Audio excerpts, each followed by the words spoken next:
حدیث نمبر 51۔ سیدنا عبداللہ بن عباس رضی اللہ عنہما بیان کرتے ہیں کہ نبی صلی اللہ علیہ وسلم ایک مرتبہ عشاء میں خاصی رات کر دی تو سیدنا عمر رضی اللہ عنہ آپ صلی اللہ علیہ وسلم کی طرف نکلے اور عرض کیا، اے اللہ کے رسول، عورتیں اور بچے سونے لگے ہیں، نماز پڑھا دیجیے۔ آپ صلی اللہ علیہ وسلم نے اپنا سر حجر مبارک سے باہر نکالا تو وہ قطرے بہا رہا تھا۔ آپ صلی اللہ علیہ وسلم فرمانے لگے، اگر میں اپنی امت پر مشقت نہ سمجھتا یا فرمایا لوگوں پر تو میں انہیں عشاء کی نماز اس وقت میں پڑھنے کا ضرور حکم دیتا۔ حدیث نمبر 52۔ سیدہ عائشہ رضی اللہ عنہا سے مروی ہے کہ نبی صلی اللہ علیہ وسلم نے فرمایا، جب نماز کھڑی کر دی جائے اور رات کا کھانا پیش ہو جائے تو تم پہلے رات کا کھانا کھاؤ۔ حدیث نمبر 53۔ سیدنا عبداللہ بن عمر رضی اللہ عنہما سے بھی اسی کے مثل مروی ہے۔ حدیث نمبر 54۔ صحیح مسلم میں سیدہ عائشہ رضی اللہ عنہا سے مروی ہے، بیان کرتی ہیں کہ میں نے رسول اللہ صلی اللہ علیہ وسلم کو فرماتے سنا، کھانا پیش ہو جانے پر نماز نہیں ہے اور نہ اس وقت کے جب دو ناپاک ترین چیزیں آئی ہوئی ہوں۔ حدیث نمبر 55۔ سیدنا عبداللہ بن عباس رضی اللہ عنہما بیان کرتے ہیں کہ میرے پاس پسندیدہ لوگوں نے بیان کیا اور ان میں سب سے زیادہ پسندیدہ شخص عمر رضی اللہ عنہ تھے کہ نبی صلی اللہ علیہ وسلم نے صبح کی نماز کے بعد کوئی نماز پڑھنے سے منع فرمایا یہاں تک کہ سورج طلوع ہو جائے، اور عصر کی نماز کے بعد بھی کوئی نماز پڑھنے سے منع فرمایا حتیٰ کہ سورج غروب ہو جائے۔ حدیث نمبر 56۔ سیدنا ابو سعید خدری رضی اللہ عنہ نبی صلی اللہ علیہ وسلم سے روایت کرتے ہیں کہ آپ صلی اللہ علیہ وسلم نے فرمایا، صبح کی نماز کے بعد سورج کے بلند ہو جانے تک کوئی نماز نہیں ہے، اور عصر کے بعد سورج کے غروب ہو جانے تک کوئی نماز نہیں ہے۔ حدیث نمبر 57۔ اسی باب میں علی بن ابی طالب، عبداللہ بن مسعود، عبداللہ بن عمر، عبداللہ بن عمر بن عاص، ابو ہریرہ، سمرہ بن جندب، سلمہ بن اقوی، زید بن ثابت، معاذ بن جبل، معاذ بن افرا، کعب بن مرہ، ابو امامہ باہلی، عمر بن ابسہ اور حضرت عائشہ رضی اللہ عنہم اجمعین سے بھی روایات مروی ہے۔ سنابحی سے بھی مروی ہے، لیکن انہوں نے نبی صلی اللہ علیہ وسلم سے نہیں سنا۔ حدیث نمبر 58۔ سیدنا جابر بن عبداللہ رضی اللہ عنہما روایت کرتے ہیں کہ سیدنا عمر بن خطاب رضی اللہ عنہ خندق کے روز سورج غروب ہونے کے بعد کفار قریش کو برا بھلا کہنے لگے اور بولے، اے اللہ کے رسول، میں نے ابھی تک عصر کی نماز نہیں پڑھی جبکہ سورج غروب ہونے کے قریب ہے۔ تو نبی صلی اللہ علیہ وسلم نے فرمایا، اللہ کی قسم میں نے بھی نہیں پڑھی۔ راوی کہتے ہیں پھر ہم بطحان کی طرف گئے اور آپ صلی اللہ علیہ وسلم نے سورج غروب ہونے کے بعد عصر کی نماز پڑھی، پھر اس کے بعد مغرب کی نماز پڑھی۔ باب جماعت کی فضیلت اور اس کے وجوب کا بیان۔ حدیث نمبر 59۔ سیدنا عبداللہ بن عمر رضی اللہ عنہما سے مروی ہے کہ نبی صلی اللہ علیہ وسلم نے فرمایا، جماعت کی نماز اکیلی نماز پڑھنے سے 27 درجے افضل ہے۔ حدیث نمبر 60۔ سیدنا ابو ہریرہ رضی اللہ عنہ بیان کرتے ہیں کہ نبی صلی اللہ علیہ وسلم نے فرمایا، آدمی کا باجماعت نماز ادا کرنا اپنے گھر یا بازار میں پڑھنے پر 25 گنا اجر بڑھا دیا جاتا ہے، اور یہ تب ہے کہ جب وہ اچھی طرح وضو کرے، پھر مسجد کی طرف نکل پڑے اور وہ فقط نماز پڑھنے کے ارادے سے ہی گھر سے نکلا ہو تو وہ جو قدم بھی اٹھائے گا اس کے بدلے میں اس کا ایک درجہ بلند کیا جائے گا، ایک گناہ مٹا دیا جائے گا۔ پھر جب وہ نماز پڑھنے لگتا ہے تو جب تک وہ نماز میں رہتا ہے فرشتے اس کے لیے مسلسل دعائیں کرتے رہتے ہیں کہ اے اللہ اس پر رحمت بھیج، اے اللہ اس کی بخشش فرما، اے اللہ اس پر رحم فرما۔ پھر وہ ایک نماز پڑھنے کے بعد جب تک دوسری نماز کے انتظار میں رہتا ہے تو وہ نماز کے حکم میں ہی ہوتا ہے۔ حدیث نمبر 61، سیدنا ابو ہریرہ رضی اللہ عنہ بیان کرتے ہیں کہ رسول اللہ صلی اللہ علیہ وسلم نے فرمایا، منافقین پر عشاء اور فجر کی نماز سب سے زیادہ گراں ہوتی ہے۔ اگر انہیں معلوم ہو جائے کہ ان میں کیا اجر ہے تو وہ ان کی ادائیگی کے لیے ضرور آئیں گے، اگرچہ انہیں گھٹنوں کے بل گھسٹ کر ہی آنا پڑے۔ میرا جی کرتا ہے کہ میں نماز کا حکم دوں، جب اقامت کہہ دی جائے تو میں ایک آدمی کو حکم دوں، پھر وہ لوگوں کو نماز پڑھائے اور خود میں اپنے ساتھ کچھ آدمی لے کر جن کے پاس لکڑیوں کا گٹھا ہو ان لوگوں کی طرف چل پڑوں جو نماز کے لیے حاضر نہیں ہوتے اور میں ان کے گھروں کو جلا دوں۔ حدیث نمبر 62، سیدنا عبداللہ بن عمر رضی اللہ عنہما نبی صلی اللہ علیہ وسلم سے روایت کرتے ہیں کہ آپ صلی اللہ علیہ وسلم نے فرمایا، جب تم میں سے کسی کی بیوی مسجد میں جانے کے لیے اس سے اجازت طلب کرے تو وہ اس سے منع مت کرے۔ راوی کہتے ہیں بلال بن عبداللہ نے کہا، اللہ کی قسم ہم تو انہیں ضرور روکیں گے۔ تو عبداللہ بن عمر رضی اللہ عنہما ان پر برس پڑے اور انہیں بہت ہی زیادہ برا بھلا کہا۔ میں نے اس جیسا آپ کو کبھی کسی کو برا بھلا کہتے نہیں سنا تھا، اور پھر فرمایا، میں تجھے رسول اللہ صلی اللہ علیہ وسلم کی بات بتلا رہا ہوں اور تو کہہ رہا ہے کہ اللہ کی قسم ہم انہیں ضرور روکیں گے۔ حدیث نمبر 63، عبداللہ بن عمر رضی اللہ عنہما بیان کرتے ہیں، میں نے رسول اللہ صلی اللہ علیہ وسلم کے ساتھ نماز پڑھی، ظہر سے پہلے 2 رکعت اور اس کے بعد 2 رکعت، جمعہ کے بعد، مغرب کے بعد 2 رکعت، عشاء کے بعد 2 رکعت۔ ایک روایت میں ہے سو جو مغرب، عشاء اور جمعہ کی نماز تھی وہ آپ صلی اللہ علیہ وسلم گھر میں ہی پڑھتے، یعنی ان نمازوں کی سنتیں۔ ایک روایت میں یہ الفاظ ہے، سیدنا ابن عمر رضی اللہ عنہما نے فرمایا، مجھے حفصہ رضی اللہ عنہا نے بیان کیا کہ نبی صلی اللہ علیہ وسلم فجر طلوع ہونے کے بعد 2 ہلکی رکعت نماز پڑھا کرتے تھے۔ ابن عمر رضی اللہ عنہما کہتے ہیں کہ میں اس گھڑی میں نبی صلی اللہ علیہ وسلم کے پاس نہیں جایا کرتا تھا۔ حدیث نمبر 64، سیدہ عائشہ رضی اللہ عنہا بیان کرتی ہے کہ نبی صلی اللہ علیہ وسلم فجر کی 2 رکعتوں سے بڑھ کر نوافل میں سے کسی کا بھی زیادہ اہتمام نہیں فرمایا کرتے تھے۔ مسلم کے الفاظ میں ہے، فجر کی 2 رکعتیں دنیا اور جو کچھ اس میں ہے سب سے بہتر ہے۔ باب اذان اور اقامت کا بیان۔ حدیث نمبر 65، سیدنا انس بن مالک رضی اللہ عنہ بیان کرتے ہیں کہ بلال رضی اللہ عنہ کو حکم دیا گیا تھا کہ اذان دوہری کہے اور اقامت اکہری کہے۔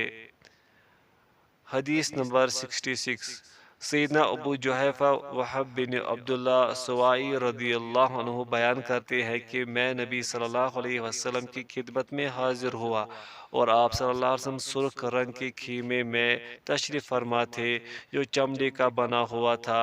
بلال رضی اللہ عنہ وضو کا پانی لے کر آئے تو کئی لوگ وہ پانی لے کر اپنے جسم پہ ملنے لگے، اور کئی وہ لوگ جنہیں پانی نہ مل سکا وہ دوسروں سے لینے لگے۔ پھر نبی صلی اللہ علیہ وسلم سرخ جبہ پہنے تشریف لائے، گویا میں آپ سم کی پنڈلیوں کی سفیدی دیکھ رہا ہوں، یعنی آپ صلی اللہ علیہ وسلم نے اپنی پنڈلیوں کی سفیدی دیکھ رہا ہوں، یعنی آپ سسم نے اپنی پنڈلیوں کو ننگا کیا ہوا تھا۔ راوی کہتے ہیں پھر بلال رضی اللہ عنہ نے وضو کیا اور اذان کہی، اور میں ان کے منہ کو حی علی الصلاۃ حی علی الفلاح کہتے ادھر ادھر یعنی دائیں بائیں پھیرتے دیکھ رہا تھا۔ پھر آپ صلی اللہ علیہ وسلم کے سامنے نیزہ بطور سترہ گاڑ دیا گیا، اور آپ صلی اللہ علیہ وسلم آگے بڑھے اور ظہر کی 2 رکعت نماز پڑھائی۔ پھر آپ صلی اللہ علیہ وسلم نے مدینہ واپس آنے تک جہاں بھی پڑاؤ کیا 2 رکعت نماز پڑھتے رہے۔ حدیث نمبر 67، سیدنا عبداللہ بن عمر رضی اللہ عنہما نبی صلی اللہ علیہ وسلم سے روایت کرتے ہیں کہ آپ صلی اللہ علیہ وسلم نے فرمایا، یقیناً بلال رضی اللہ عنہ رات کو اذان کہتے ہیں، یعنی سحری کے وقت، سو تم اس وقت کھا پی لیا کرو یہاں تک کہ تم ابن ام مکتوم کی اذان نہ سن لو، وہ صبح کی اذان دیا کرتے تھے۔ حدیث نمبر 68، سیدنا ابو سعید خدری رضی اللہ عنہ بیان کرتے ہیں کہ نبی صلی اللہ علیہ وسلم نے فرمایا، جب تم مؤذن کی آواز سنو تو ویسے ہی کہو جیسے مؤذن کہتا ہے۔ باب قبلہ رخ ہونے کا بیان۔ حدیث نمبر 69، سیدنا ابن عمر رضی اللہ عنہما روایت کرتے ہیں کہ رسول اللہ صلی اللہ علیہ وسلم اپنی سواری کی پشت پر ہی نماز پڑھ لیا کرتے تھے، اس کا جدھر بھی منہ ہوتا آپ صلی اللہ علیہ وسلم اسی طرف نماز پڑھتے رہتے۔ آپ صلی اللہ علیہ وسلم اپنے سر سے اشارہ کرتے اور ابن عمر رضی اللہ عنہما بھی اسی طرح کیا کرتے تھے۔ ایک روایت میں ہے آپ صلی اللہ علیہ وسلم وتر اپنی سواری پر پڑھ لیا کرتے تھے۔ مسلم میں ہے آپ صلی اللہ علیہ وسلم فرض نماز اس پر نہیں پڑھتے تھے، اس کے علاوہ نوافل پڑھ لیتے۔ بخاری میں ہے فرائض کے علاوہ۔ حدیث نمبر 70، سیدنا عبداللہ بن عمر رضی اللہ عنہما بیان کرتے ہیں کہ اس دوران کے لوگ قباء میں صبح کی نماز میں مشغول تھے کہ ان کے پاس ایک آنے والا آیا اور اس نے کہا، یقیناً نبی صلی اللہ علیہ وسلم پر رات کو قرآن نازل کیا گیا ہے اور آپ صلی اللہ علیہ وسلم کو حکم دیا گیا ہے کہ قبلہ کعبۃ اللہ کی طرف رخ کر لے، سو تم بھی اسی طرف رخ کر لو۔ اس وقت لوگوں کے چہرے شام کی طرف تھے تو وہ یہ حکم سن کر کعبے کی طرف مڑ گئے۔ حدیث نمبر 71، انس بن سیرین بیان کرتے ہیں کہ ہم نے سیدنا انس بن مالک رضی اللہ عنہ کا استقبال کیا جب وہ شام سے لوٹ کر آئے۔ ہم آگے جا کر عین التمر میں ان سے ملے تو میں نے دیکھا کہ آپ گدھے پر نماز پڑھ رہے تھے اور ان کا منہ قبلے سے ایک طرف تھا، یعنی قبلے کی بائیں طرف۔ میں نے کہا، میں نے آپ کو قبلہ کے علاوہ دوسری طرف نماز پڑھتے دیکھا ہے، کیا یہ جائز ہے؟ انہوں نے فرمایا، اگر میں نے رسول اللہ صلی اللہ علیہ وسلم کو ایسا کرتے نہ دیکھا ہوتا تو میں بھی نہ کرتا۔ باب صفوں کی درستگی کا بیان۔ حدیث نمبر 72، سیدنا انس بن مالک رضی اللہ عنہ بیان کرتے ہیں کہ رسول اللہ صلی اللہ علیہ وسلم نے فرمایا، اپنی صفوں کو برابر کیا کرو، کیونکہ صفوں کو برابر کرنا نماز کی تکمیل سے ہے۔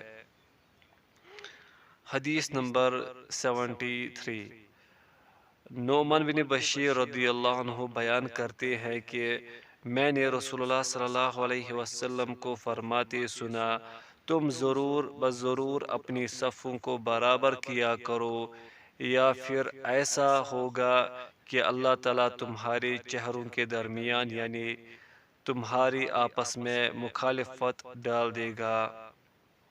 اور مسلم میں ہے رسول اللہ صلی اللہ علیہ وسلم ہماری صفوں کو برابر کیا کرتے تھے، یہاں تک کہ آپ صلی اللہ علیہ وسلم چھڑی کے ساتھ صفیں برابر کرنے لگے، حتیٰ کہ جب آپ صلی اللہ علیہ وسلم نے دیکھا کہ ہم سمجھ گئے ہیں، پھر آپ صلی اللہ علیہ وسلم نے چھوڑا۔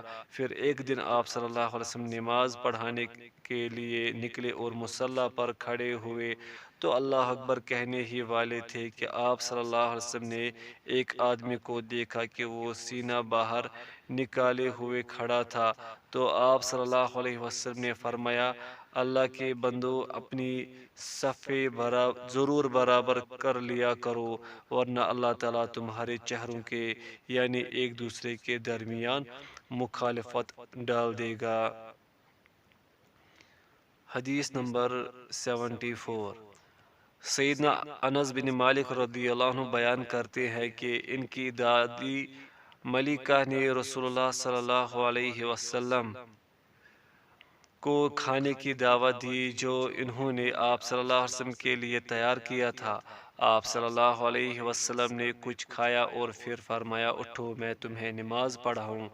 انس رضی اللہ عنہ کہتے ہیں کہ میں چٹائی پکڑنے کے لیے کھڑا ہوا جو طویل عرصہ سے زیر استعمال رہنے کی وجہ سے سیاہ ہو چکی تھی، سو میں نے اس پر پانی کے چھینٹے مارے، پھر رسول اللہ صلی اللہ علیہ وسلم اس پر کھڑے ہوئے، میں نے اور ایک بچے نے آپ صلی اللہ علیہ وسلم کے پیچھے صف بنا لی اور بڑھیا ہمارے پیچھے کھڑی ہو گئی۔ آپ صلی اللہ علیہ وسلم نے ہمیں 2 رکعت نماز پڑھائی اور پھر سلام پھیر دیا۔ صحیح مسلم میں ہے رسول اللہ صلی اللہ علیہ وسلم نے مجھے اور میری ماں کو نماز پڑھائی، آپ صلی اللہ علیہ وسلم نے مجھے اپنے دائیں جانب کھڑا کیا اور عورت کو ہمارے پیچھے کھڑا کر دیا۔ حدیث نمبر 75۔ سیدنا عبداللہ بن عباس رضی اللہ عنہما بیان کرتے ہیں کہ ایک روز میں نے اپنی خالہ میمونہ رضی اللہ عنہا کے ہاں رات بسر کی تو نبی صلی اللہ علیہ وسلم رات کی نماز پڑھنے کے لیے کھڑے ہوئے تو میں بھی آپ صلی اللہ علیہ وسلم کے بائیں جانب کھڑا ہو گیا، تو آپ صلی اللہ علیہ وسلم نے مجھے میرے سر سے پکڑ کر اپنی دائیں جانب کھڑا کر لیا۔ باب امامت کا بیان۔ حدیث نمبر 76۔ ابو ہریرہ رضی اللہ عنہ نبی صلی اللہ علیہ وسلم سے روایت کرتے ہیں کہ آپ صلی اللہ علیہ وسلم نے فرمایا، سنو وہ شخص اس بات سے ڈر جائے جو امام سے پہلے ہی اپنا سر اٹھا لیتا ہے کہ اللہ تعالیٰ اس کے سر کو گدھے کا سر بنا دے یا اس کی شکل کو گدھے کی شکل بنا دے۔ حدیث نمبر 77۔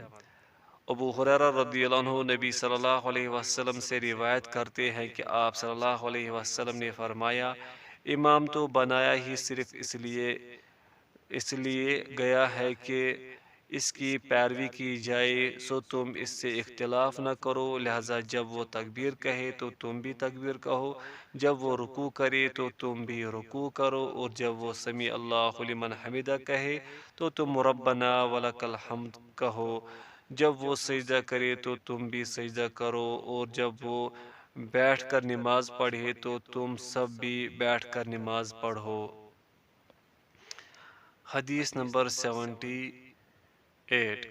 اسی معنی میں سیدہ عائشہ رضی اللہ عنہ کی حدیث ہے، وہ بیان کرتی ہے کہ رسول اللہ صلی اللہ علیہ وسلم نے اپنے گھر میں نماز پڑھائی اور آپ صلی اللہ علیہ وسلم تکلیف میں مبتلا تھے، تو آپ صلی اللہ علیہ وسلم نے بیٹھ کر نماز پڑھی۔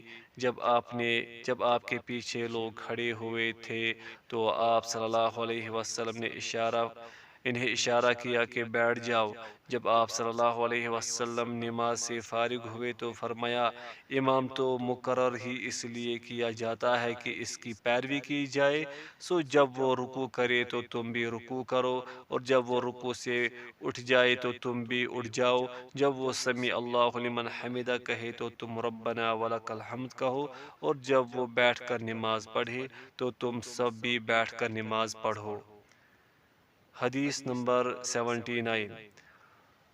عبداللہ بن یزید ختمی انصاری بیان کرتے ہیں کہ مجھے سیدنا برا رضی اللہ عنہ نے بیان کیا ہے اور وہ جھوٹ بولنے والے نہیں ہے۔ انہوں نے کہا کہ رسول اللہ صلی اللہ علیہ وسلم جب سمیع اللہ لمن حمیدہ کہتے تو ہم میں سے کوئی بھی اپنی کمر کو تب تک نہ جھکاتا جب تک رسول اللہ صلی اللہ علیہ وسلم سجدے میں نہ چلے جاتے، پھر اس کے بعد ہم لوگ سجدے میں جاتے۔ حدیث نمبر 80۔ سیدنا ابو ہریرہ رضی اللہ عنہ بیان کرتے ہیں کہ رسول اللہ صلی اللہ علیہ وسلم نے فرمایا، جب امام آمین کہے تو تم بھی آمین کہو، کیونکہ جس کا آمین کہنا فرشتوں کے آمین کہنے کے موافق ہو گیا تو اس کے پچھلے سارے گناہ بخش دیے جائیں گے۔ حدیث نمبر 81۔ سیدنا ابو ہریرہ رضی اللہ عنہ سے روایت ہے کہ رسول اللہ صلی اللہ علیہ وسلم نے فرمایا، جب تم میں سے کوئی لوگوں کو نماز پڑھائے تو اسے ہلکی نماز پڑھانی چاہیے، کیونکہ ان میں کمزور بھی ہوتے ہیں، بیمار بھی، ضرورت مند بھی، اور جب تم میں سے کوئی اپنی الگ نماز پڑھے تو وہ جتنا چاہے لمبی کر لے۔ حدیث نمبر 82۔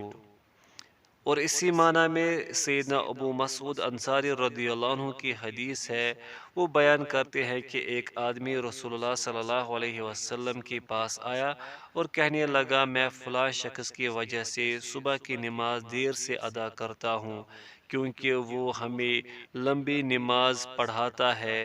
راوی کہتے ہیں کہ میں نے نبی صلی اللہ علیہ وسلم کو کسی واعظ میں اس دن سے زیادہ سخت غصے میں کبھی نہیں دیکھا۔ آپ صلی اللہ علیہ وسلم نے فرمایا، اے لوگو، یقیناً تم میں سے کچھ لوگ نفرت پیدا کرنے والے ہیں، لہذا تم میں سے جو بھی لوگوں کو امامت کروائے تو اسے مختصر پڑھانی چاہیے، کیونکہ اس کے پیچھے بوڑھے، کمزور اور ہر طرح کے ضرورت مند لوگ ہوتے ہیں۔ باب نبی صلی اللہ علیہ وسلم کے طریقہ نماز کا بیان۔ سیدنا ابو ہریرہ رضی اللہ عنہ بیان کرتے ہیں کہ رسول اللہ صلی اللہ علیہ وسلم جب نماز میں تکبیر کہتے تو قرات کرنے سے پہلے کچھ دیر خاموش رہتے۔ میں نے کہا، اے اللہ کے رسول، میرے ماں باپ آپ پر قربان ہو، کیا آپ بتلائیں گے کہ تکبیر اور قرات کے درمیان جو آپ کی خاموشی ہوتی ہے اس میں آپ کیا پڑھتے ہیں؟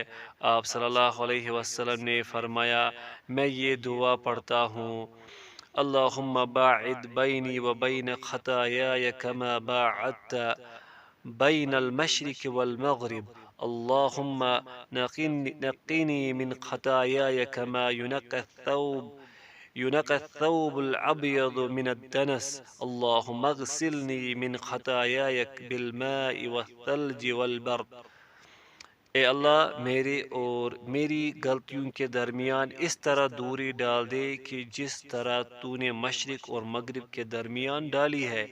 اے اللہ، مجھے میری غلطیوں سے اس طرح صاف کر دے کہ جس طرح سفید کپڑا میل کچیل سے صاف کیا جاتا ہے۔ اے اللہ، مجھ سے میری غلطیوں کو پانی، برف اور اولوں کے ساتھ دھو دے۔ حدیث نمبر 84۔ سیدہ عائشہ رضی اللہ عنہا بیان کرتی ہے کہ رسول اللہ صلی اللہ علیہ وسلم نماز کی ابتدا تکبیر یعنی اللہ اکبر سے کرتے تھے اور قرات کی ابتدا الحمدللہ رب العالمین سے۔ جب آپ صلی اللہ علیہ وسلم رکوع فرماتے تو نہ ہی اپنے سر کو زیادہ اوپر اٹھائے رکھتے اور نہ ہی بہت جھکا دیتے، بلکہ اس کے درمیان میں رکھتے۔ جب رکوع سے اپنا سر اٹھاتے تو تب تک سجدے میں نہیں جاتے تھے جب تک کہ برابر ہو کر کھڑے نہ ہو جاتے، اور جب آپ صلی اللہ علیہ وسلم سجدے سے سر اٹھاتے تو تب تک دوسرا سجدہ نہ کرتے جب تک کہ برابر ہو کر بیٹھ نہ جاتے۔ آپ صلی اللہ علیہ وسلم ہر 2 رکعتوں میں التحیات پڑھا کرتے تھے اور تشہد میں بیٹھتے وقت اپنا بایاں پاؤں بچھا دیتے اور اپنا دایاں پاؤں کھڑا کر لیتے۔ آپ صلی اللہ علیہ وسلم شیطان کے بیٹھنے کی حیت بنانے سے منع فرمایا کرتے تھے، اور آپ صلی اللہ علیہ وسلم اس سے بھی روکا کرتے کہ آدمی اپنے بازو اس طرح بچھا لے کہ جس طرح درندہ بچھاتا ہے، اور آپ صلی اللہ علیہ وسلم نماز کا اختتام سلام پھیرنے سے کیا کرتے تھے۔ حدیث نمبر 85۔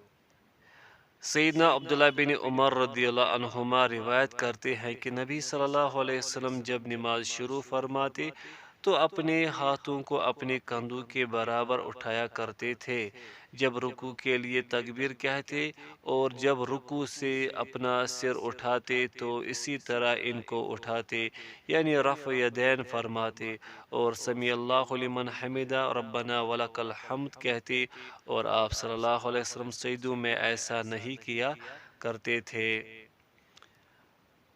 حدیث نمبر 86۔ سیدنا ابن عباس رضی اللہ عنہما بیان کرتے ہیں کہ رسول اللہ صلی اللہ علیہ وسلم نے فرمایا، مجھے 7 ہڈیوں پر سجدہ کرنے کا حکم دیا گیا ہے، پیشانی پر، اور آپ صلی اللہ علیہ وسلم نے اپنے ہاتھ سے اپنے ناک کی طرف اشارہ کیا، دونوں ہاتھوں پر، دونوں گھٹنوں پر، اور دونوں پیروں کے کناروں پر۔ حدیث نمبر 87۔ سیدنا ابو ہریرہ رضی اللہ عنہ بیان کرتے ہیں کہ رسول اللہ صلی اللہ علیہ وسلم جب نماز پڑھنے کے لیے اٹھتے تھے تو جب کھڑے ہوتے اللہ اکبر کہتے، پھر جب رکوع کرتے تو تکبیر کہتے، پھر جب رکوع سے اپنی کمر اٹھاتے تو سمیع اللہ لمن حمدہ کہتے، پھر کھڑے ہو کر ربنا ولک الحمد کہتے، پھر جس وقت سجدہ کے لیے جھکتے تو اللہ اکبر کہتے، پھر جب اپنا سر اٹھاتے تو اللہ اکبر کہتے، پھر جس وقت سجدہ کرتے تو تکبیر کہتے، پھر جب اپنا سر اٹھاتے تو تکبیر کہتے، پھر اپنی ساری نماز میں یوں ہی کرتے یہاں تک کہ نماز مکمل کر لیتے، اور جب 2 رکعتوں کے بعد بیٹھ کر کھڑے ہوتے تو اللہ اکبر کہتے۔ حدیث نمبر 88۔ مطرف بن عبداللہ بیان کرتے ہیں کہ میں نے اور عمران بن حسین نے علی بن ابی طالب رضی اللہ عنہ کے پیچھے نماز پڑھی، وہ جب سجدہ کرتے تو تکبیر کہتے، جب اپنا سر اٹھاتے تو تکبیر کہتے، اور جب 2 رکعتوں کے بعد اٹھتے تو تکبیر کہتے۔ پھر جب نماز مکمل ہوئی تو عمران بن حسین نے میرا ہاتھ پکڑا اور کہا، مجھے انہوں نے محمد صلی اللہ علیہ وسلم کی نماز یاد دلا دی ہے، یا کہا انہوں نے ہمیں محمد صلی اللہ علیہ وسلم کی نماز پڑھائی ہے۔ حدیث نمبر 89۔ برا بن عازب رضی اللہ عنہ بیان کرتے ہیں کہ میں نے آپ صلی اللہ علیہ وسلم کے ساتھ نماز کو بغور دیکھا تو میں نے آپ صلی اللہ علیہ وسلم کے قیام کو، آپ صلی اللہ علیہ وسلم کے رکوع کو، اور رکوع کے بعد اعتدال کو، آپ صلی اللہ علیہ وسلم کے سجدے کو، اور 2 سجدوں کے درمیان جلسہ کو، آپ صلی اللہ علیہ وسلم کے سجدے اور سلام پھیرنے کے درمیان والے کو تقریباً برابر ہی پایا۔ بخاری کی روایت میں ہے، قیام اور قعود کے علاوہ تقریباً برابر ہی تھے۔ حدیث نمبر 90۔ ثابت بنانی سے مروی ہے، وہ سیدنا انس بن مالک رضی اللہ عنہ سے روایت کرتے ہیں کہ انہوں نے فرمایا، میں بالکل کم نہیں کروں گا بلکہ تمہیں اسی طرح نماز پڑھاؤں گا جس طرح رسول اللہ صلی اللہ علیہ وسلم ہمیں نماز پڑھایا کرتے تھے۔ پھر انس رضی اللہ عنہ نماز میں کچھ ایسا کرتے رہے جو میں نے تمہیں کرتے نہیں دیکھا۔ جب انہوں نے رکوع سے اپنا سر اٹھایا تو سیدھے کھڑے رہے، یہاں تک کہ کہنے والا کہتا کہ آپ بھول گئے ہیں، اور جب آپ نے سجدے سے سر اٹھایا تو بیٹھے رہے حتیٰ کہ کہنے والا کہتا کہ آپ بھول گئے ہیں۔ حدیث نمبر 91۔ سیدنا انس بن مالک رضی اللہ عنہ بیان کرتے ہیں کہ میں نے کسی بھی امام کے پیچھے نبی صلی اللہ علیہ وسلم کی نماز سے زیادہ ہلکی اور آپ صلی اللہ علیہ وسلم کی نماز سے زیادہ بڑھ کر مکمل نماز کبھی نہیں پڑھی۔ حدیث نمبر 92۔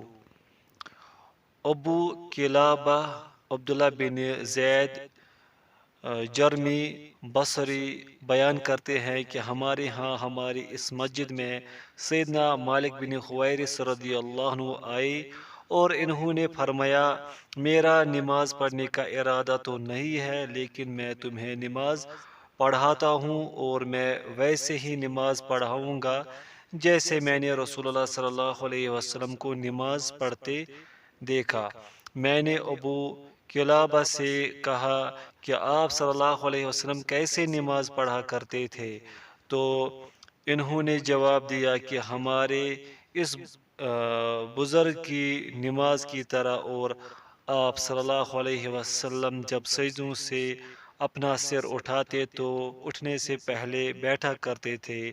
بزرگ سے ان کی مراد ابو زید عمر بن سلمہ تھے۔ حدیث نمبر 93۔ سیدنا عبداللہ بن مالک بن بحینہ رضی اللہ عنہ روایت کرتے ہیں کہ نبی صلی اللہ علیہ وسلم جب نماز پڑھتے تو اپنے دونوں ہاتھوں کے درمیان کشادگی رکھتے، یہاں تک کہ آپ صلی اللہ علیہ وسلم کی بغلوں کی سفیدی ظاہر ہونے لگتی۔ حدیث نمبر 94۔ ابو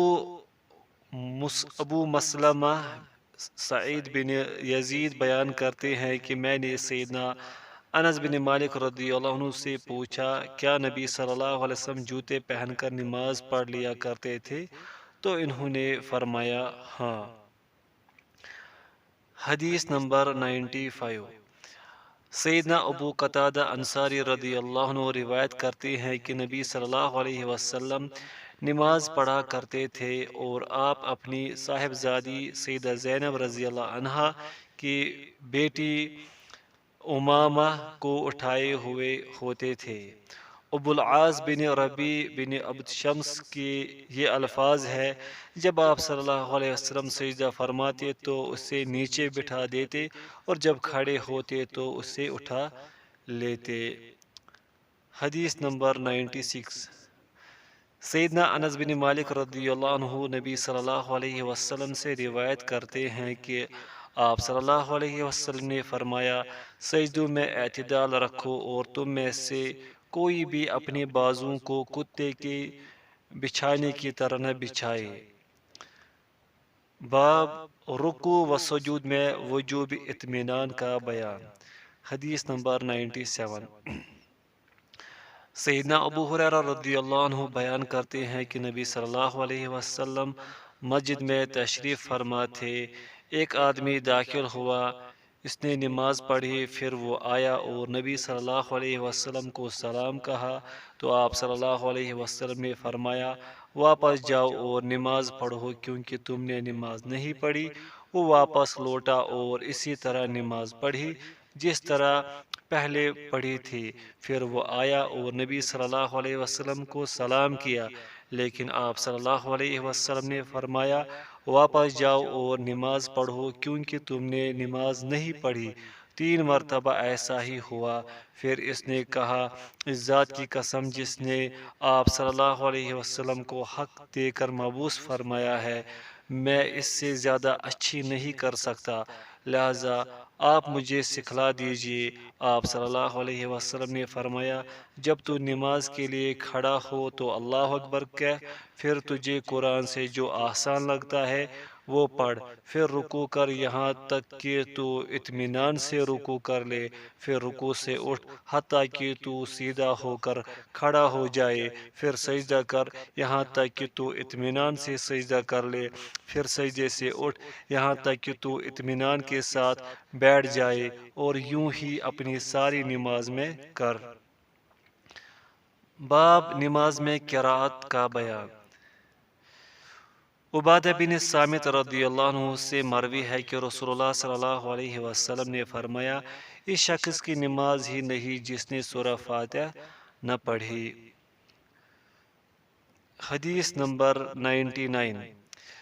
سیدنا ابو قتادہ انصاری رضی اللہ عنہ بیان کرتے ہیں کہ رسول اللہ صلی اللہ علیہ وسلم ظہر کی پہلی 2 رکعتوں میں سورہ فاتحہ اور کوئی سی 2 سورتیں پڑھا کرتے تھے۔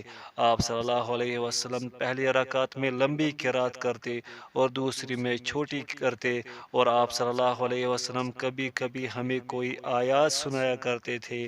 عصر کی نماز میں آپ صلی اللہ علیہ وسلم سورہ فاتحہ اور کوئی سی 2 سورتوں کی قرات کیا کرتے تھے۔ پہلی رکعت میں لمبی قرات کرتے اور دوسری میں چھوٹی، اور آخری 2 رکعتوں میں سورہ فاتحہ پڑھا کرتے تھے۔ آپ صلی اللہ علیہ وسلم صبح کی نماز میں بھی پہلی رکعت میں لمبی قرات فرماتے اور دوسری رکعت میں چھوٹی قرات فرماتے۔ حدیث نمبر 100۔